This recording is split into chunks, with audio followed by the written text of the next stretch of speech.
in the press review. Welcome to In the Papers with Pullman Hotels, partners of all your travels. And to take a look at what's in the papers today, I'm joined here in the studio by James Creedon. Good morning to you. Good morning, Marcus. We'll start with Libération, French left-leaning daily, and they have sent their Thomas Hoffnung to Ivory Coast, covering the very tense elections and election results out there. And Ouattara proclaimed winner. He was the challenger. Gbagbo counterattacks is the main headline there. And so he's recounting the level of tension that we're seeing in Abidjan and in Ivory Coast generally, and the difficulty for the media, because every time an announcement is made, because it is so tense, reactions can occur very, very quickly. One incident that he recounts was on Wednesday night. There were several deaths in Ouattara's offices in Abidjan. AFP says there were up to 8 deaths. This attack took place around 11:30 p.m. on Wednesday night, just a few minutes after Euronews announced by mistake early that Ouattara had won that election.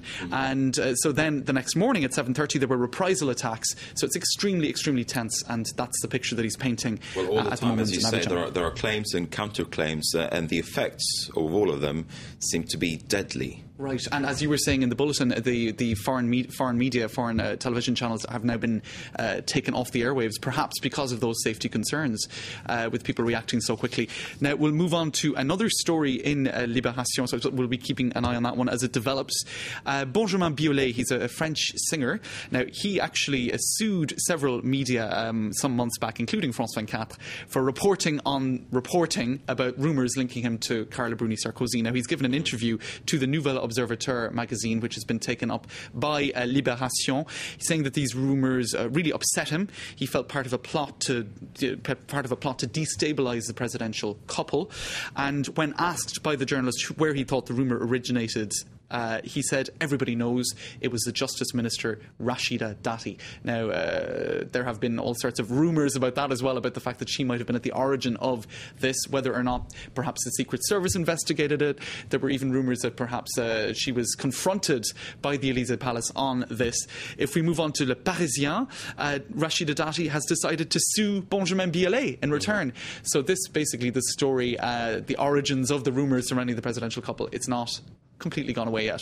Right. We're seeing claim and counterclaim still. I was going to say, we see sort of a similar thing going on there, but of course it seems a little bit petty almost. Right, exactly. I don't know how else I to think describe it. The best approach to these sort of things is to stay quiet and to let it go away, but that's not what they're doing in any case.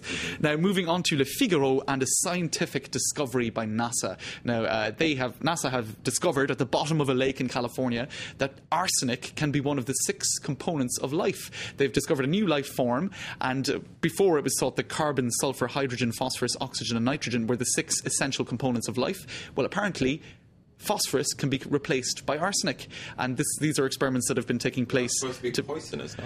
This is what one would have thought, right? But it's extraordinary stuff. Apparently, arsenic can be a part of the components of life. Amazing stuff.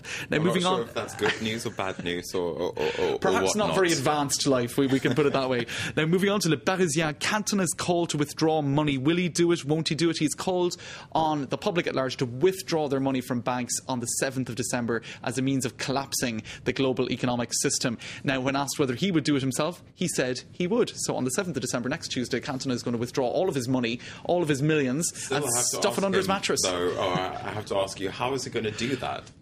I mean, where is he going to put it all? As we were wondering earlier, perhaps a wheelbarrow or a minivan. Now, or maybe just lots of gold bars. Possibly. Now, we'll finish with L'Équipe. Ça va cogner.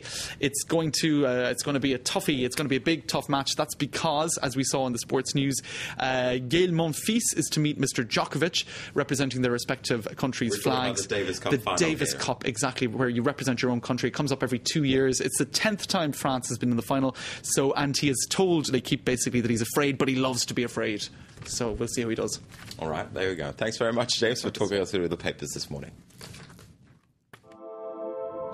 You were watching In the Papers, presented by Pullman Hotels.